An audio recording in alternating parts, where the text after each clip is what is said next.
Assalamualaikum warahmatullahi wabarakatuh dan salam sejahtera. Hari ini saya akan membincangkan tentang reka bentuk dan reka bentuk semula sistem kerja.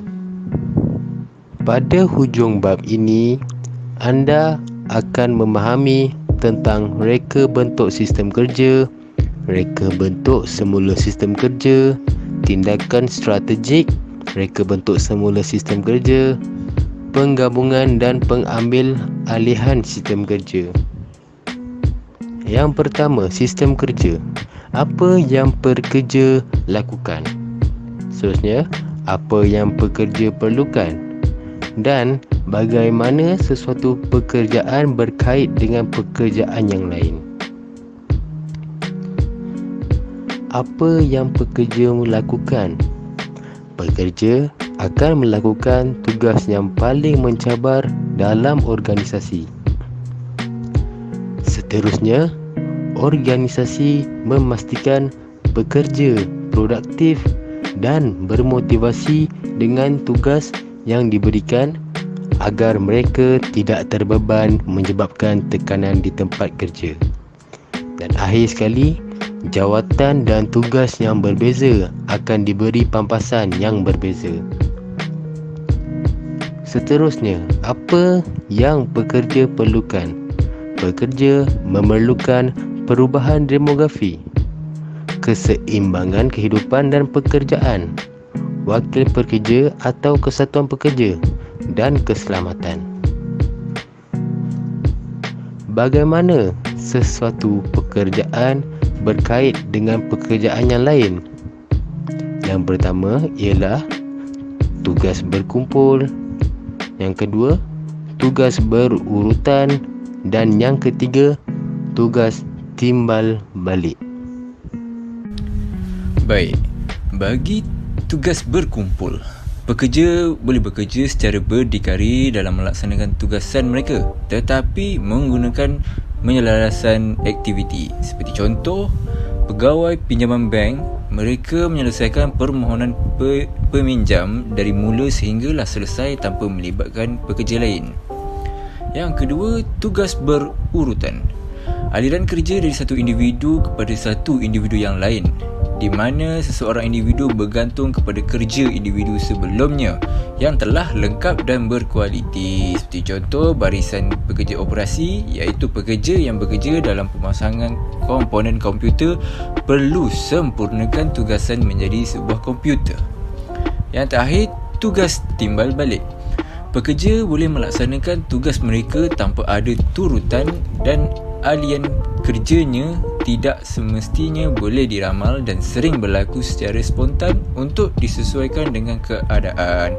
Seperti contoh, tugas seorang guru perlu berkomunikasi dengan pelajar, menilai pelajar, mendapat maklum balas daripada pelajar, perlu memberi motivasi, perlu berbincang dengan pelajar sekiranya mempunyai masalah dalam pembelajaran.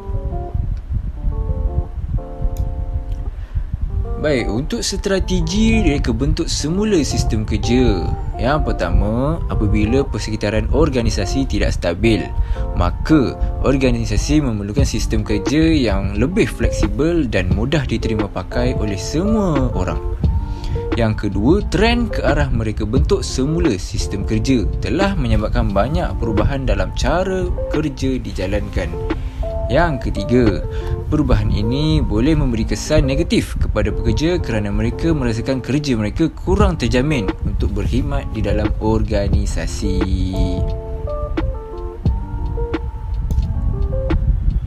Bagi strategi reka bentuk semula sistem kerja ada 3. Yang pertama, outsourcing. Yang kedua, offshoring. Dan yang ketiga, penggabungan dan pengambil alihan. Apa itu outsourcing? Organisasi akan melaksanakan penyumberan luar di mana bahagian daripada kerja dilakukan oleh perkhidmatan luar. Ia juga menggunakan kos sumber tenaga. Yang ketiga, pengurusan organisasi akan menjadi produktif tetapi melibatkan kos yang tinggi.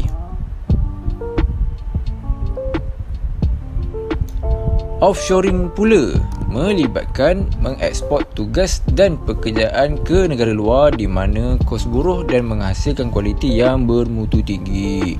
Contohnya pemasangan kereta Proton X70 di China. Apabila pembuatan kereta siap, akan diimport ke dalam Malaysia untuk dijual. Okey, seterusnya kebaikan offshoring. Terdapat 3, iaitu kos yang rendah. Kos yang rendah ialah pengeluaran produk dan perkhidmatan yang berkualiti dengan menggunakan kos barangan yang sangat rendah. Kedua, cukai dan tarif. Cukai dan tarif ini tidak dikenakan cukai yang tinggi kerana menyediakan barangan atau produk di negara tersebut. Dikenakan cukai import yang sangat murah untuk menghantar barangan ke negara asal. Yang ketiga, mudah untuk mengawal. Mudah untuk dikawal kerana tiada pengawalan daripada pihak ketiga. Barang dan produk dapat disiapkan mengikut waktu yang telah ditetapkan. Penggabungan dan pengambil alihan.